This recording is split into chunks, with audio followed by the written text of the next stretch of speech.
आदरणीय Karad Sahab, Professor Karad, Mashelkar ji doesn't seem to be here. Mr. Rahul Karad, Honorable Dattatreya Dhanwade ji, Shri Chandu Bode ji, Padam Shri Alik Padam Si ji, Dr. Jawahar Patel, Lieutenant General Zamiruddin Shah, Padma Vibhushan Dr. Mashelkar is not here, Shri Tushar Gandhi ji, Shri Ganesh Natarajan ji, and my friend Maitri Awardee Ms. Shelja, and all the dignitaries who are present on the dais and in the audience, and dear students. When I received this award, I was actually going back through the pages of history and going to ancient India.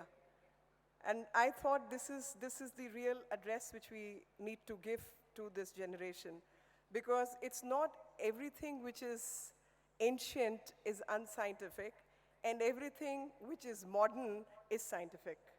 So what is ancient could actually be science, and what is modern could actually be a hoax. And that is what we need to understand, and that is what Mr. Mashelkar's advice to everyone, that he is such an optimist that he sees the energies which youth represent to be the factor which is going to change the country.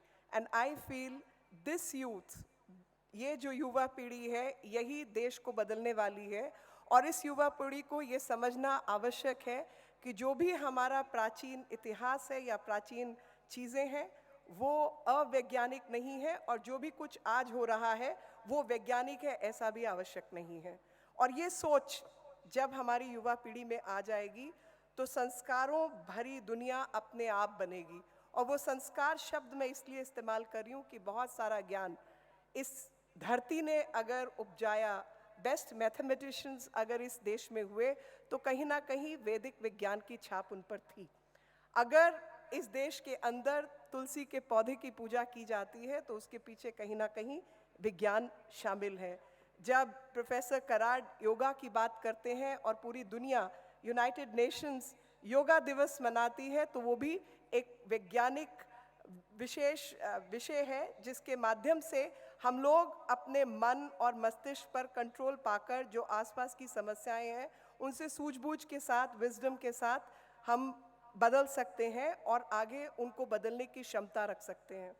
जब गार्गी का विषय आता है तो मैं हमेशा ये बात कहती हूँ, और कहती थी, तब मुझे नहीं मालूम था कि एक दिन राहुल जी मुझे गार्गी अवार्ड देने वाले हैं। मैं सोचती थी कि अगर उस समय में पैदा हुई होती तो क्या होता। मैं उस समय में पैदा हुई होती तो जाहिर तौर पे ऐसी महिलाओं पुरुषों की सभा में खड़े होकर किसी भी विचार पर अपने तथ्यों को सामने रख रही होती, और जो भी पुरुष मेरे सामने होते मैं उनसे कहती कि भाई साहब रुकिए, बैठिए, या तो आप मुझे कन्विंस कर दीजिए या मेरी बात से कन्विंस होकर उठिए, और जब तक ये तय नहीं होता तब तक ना आप उठ सकते हैं ना मैं उठ के जाने वाली हूँ। और ये इस देश की परंपरा है, ये इस देश की संस्कृति है, जहाँ पर महिलाओं को ऐसी सभाओं में जाना, अपने विचार प्रस्तुत करना, दर्शन शास्त्र से लेकर धार्मिक शास्त्र पर अपने वचनों को व्यक्त करना, ये सब आज़ादी इस देश ने दी। और वो देश और वो समय कहाँ से कहाँ आ गया, ये सोचने की ज़रूरत है। ये सोचने की ज़रूरत है कि आज किस तरीके की चीज़ों पर लगातार टेलीविज़न कैमरास घुमा दिए जाते हैं। किसी ऑब्सक्योर चीज़ को लेकर लोग समाज में हर तरीके की अटपटी बातें करते हैं, लेकिन इस देश का जो इतिहास है महिलाओं के प्रति वो भूल जाते हैं। सन 47 में देश आज़ाद हुआ, और वो देश ऐसे समय में आज़ाद हुआ कि जब हम दास देश थे। हमारे यहाँ महिलाओं को छोड़ो, पुरुषों को भी आज़ादी नहीं थी अपनी चीज़ें करने की, अर्थव्यवस्था तहस नहस थी, पढ़ाई लिखाई के इंस्टीट्यूशंस बर्बाद कर दिए गए थे। और ऐसे समय पर कोई विवेकानंद जैसा व्यक्ति इस देश में पैदा होता है जो देश को हिम्मत देता है और युवा शक्ति को जागृत करता है, और इस विश्वास के साथ जागृत करता है कि मेरा देश आज़ाद होगा। और इस विचार के साथ कि उठो, जागो, खड़े हो और हिम्मत करके आगे बढ़ो और युवा शक्ति को इस देश के संचालन में लगाओ।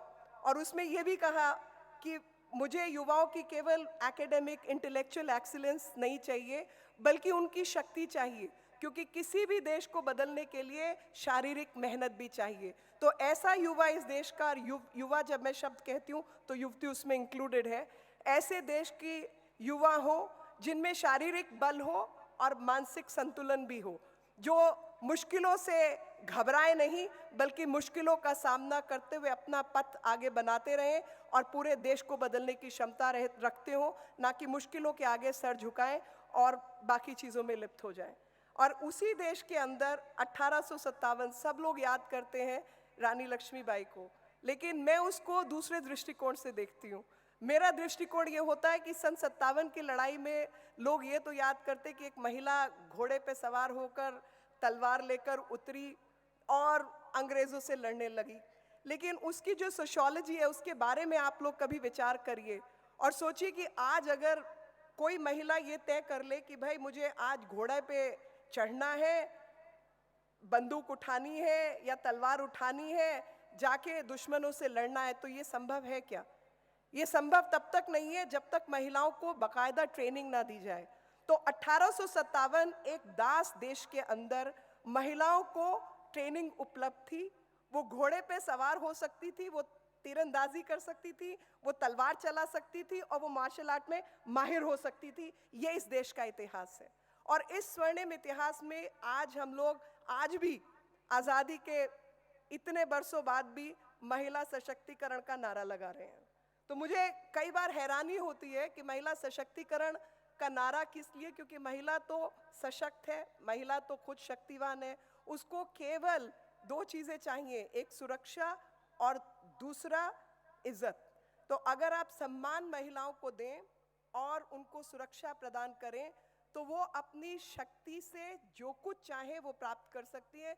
तो महिला सशक्तिकरण कृपया करके बंद कर दीजिए और अपनी नीतियों को केवल और केवल महिला सुरक्षा की तरफ बात कीजिए और महिलाओं के सम्मान की तरफ ध्यान दीजिए। वो सम्मान जो कि एंशिएंट इंडिया के समय पर प्राचीन भारत में महिलाओं को उपलब्ध था, वो सम्मान कि वो खड़े होकर अपनी बात कह सकती थी, वो सम्मान कि वो वेदों की गाथाएं लिख सकती थी, वो सम्मान कि वो शहर शहर घूमकर वनवास में जा सकती थी, वो सम्मान कि वो ईश्वर की पूजा में अपना समय निकाल सकती थी, वो सम्मान वो गुरु हो सकती थी, वो सम्मान वो रचयिता हो सकती थी, वो सम्मान वो कवित्री हो सकती थी, वो चाहे जो कर सकती थी। उसी सम्मान की हम आपसे आशा करते हैं। कृपया करके सशक्तिकरण बंद कर दीजिए और सशक्तिकरण के नारे लगाना बंद कर दीजिए।